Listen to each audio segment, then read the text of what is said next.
You're listening to the Australian Army Training and Doctrine Podcast. This is Exercise Hamel 2016, and I'm standing in the Exercise Control Joint Operations Room, and I'm meeting Major Derek Hayles, who's the lead effects planner for the exercise. So first of all, what do we mean by the word effects? Probably the easiest way to explain it is we're actually operating out there in the real world, as you know, in the vicinity of Whyalla and Iron Knob and things like that. And it's deconflicting the friction of we've got a fictitious scenario with what's actually happening here. That's one aspect of it. The other aspect of it is that we've got certain training outcomes we hope to achieve from Exercise Hamel this year, and it's the implementation in the battle space of certain effects, which is where we get the word from, to achieve those training outcomes. It's also things like, I've got to generate a mayor and a police chief, and what's the hospital like down in Whyalla? Now, we could actually call the hospital in Whyalla and they'd go, what on earth are you talking about? So I've got to generate like a lead doctor for that. We try to have an internally consistent scenario because the exercise works off a number of different levels. You've got like the tactical battle space, so you've got units manoeuvring out in the field, trying to figure out how best to get around one hill or something like that, and they need to have realistic injects which replicate the friction that you'd get in like a real sort of environment, like there is a village in the road. Oh, whoops, what do we do about it? You've also got at the higher level, say government to government talks, and the host nation government is trying to get their troops into the fight, which of course they would. I mean, if we're in this particular scenario, we're here defending the territory of East Coltania. We need to generate this group of people that we would realistically be working with in the reoccupation of their territory. It sounds like what you're describing is that effects is about realism. Is that a fair description? Yes, it is.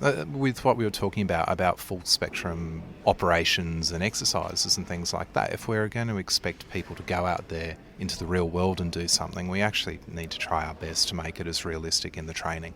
Things like NGOs, for instance, it's a feature of modern warfare that we operate in the human environment. And so we can't just have like an open field and two tank battles, as much as I'd love that. I have an armoured corps background, by the way. You can't just have that going on. There actually has to be, at the headquarters level, liaison and making sure that we're not destroying the people that we're here to save. How then do you generate those different types of effects if you don't physically have them? Are you using simulation technologies, for example? This one is the first time that we've gotten into this whole constructive versus live battle space. The answer is going to be yes and yes, by the way.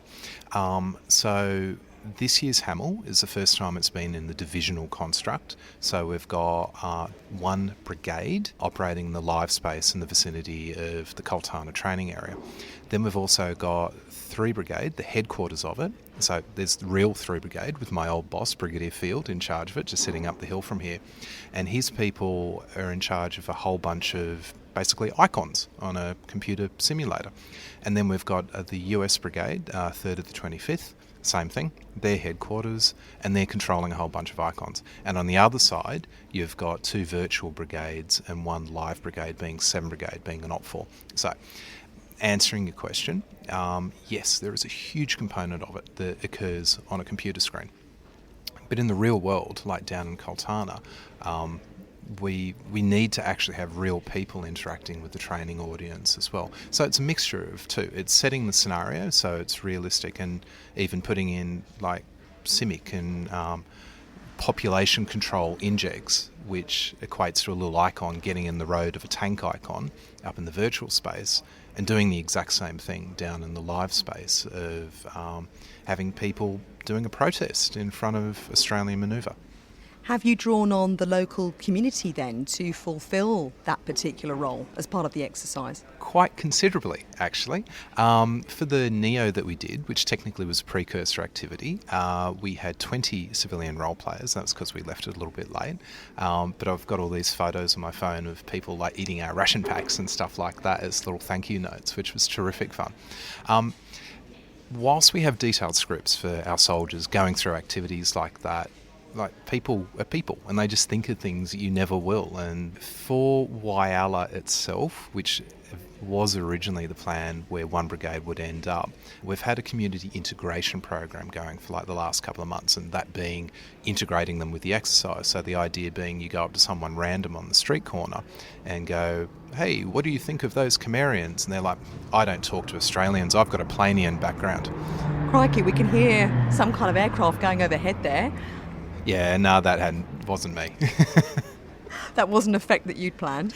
Well, most of them I don't. They just happen anyway, but still. But yeah, going back to it. So you go into Whyalla and everybody actually knows what the scenario is, and that way you can weave in sort of human intelligence aspects, all these other bits that we try to practice in the same exercise rather than just manoeuvre as well.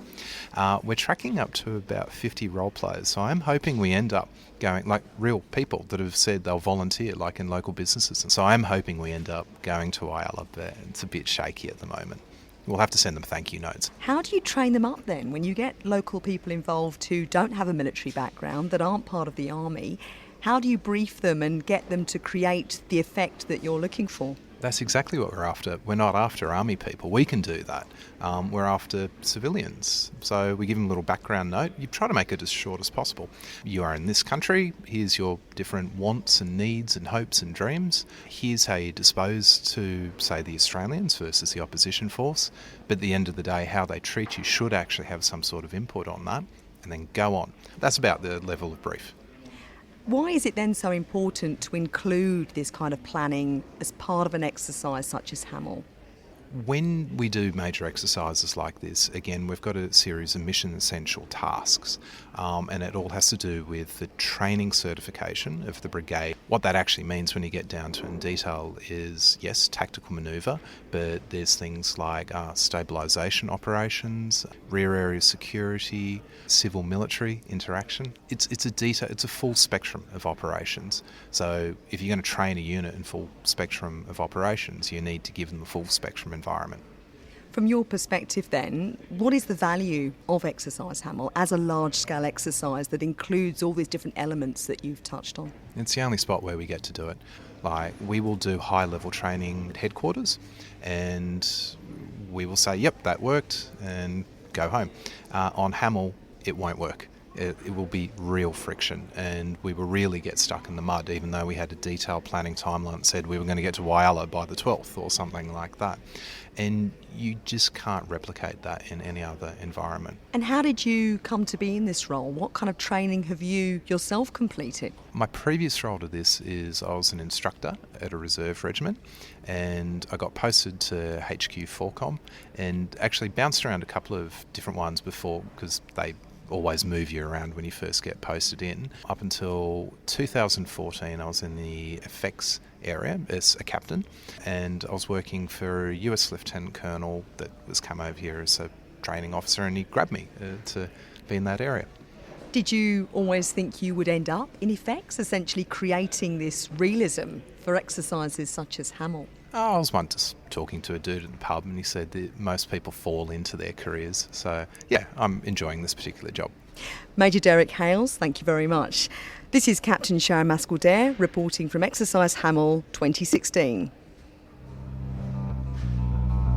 This podcast is produced by the Australian Army and is copyright the Commonwealth of Australia.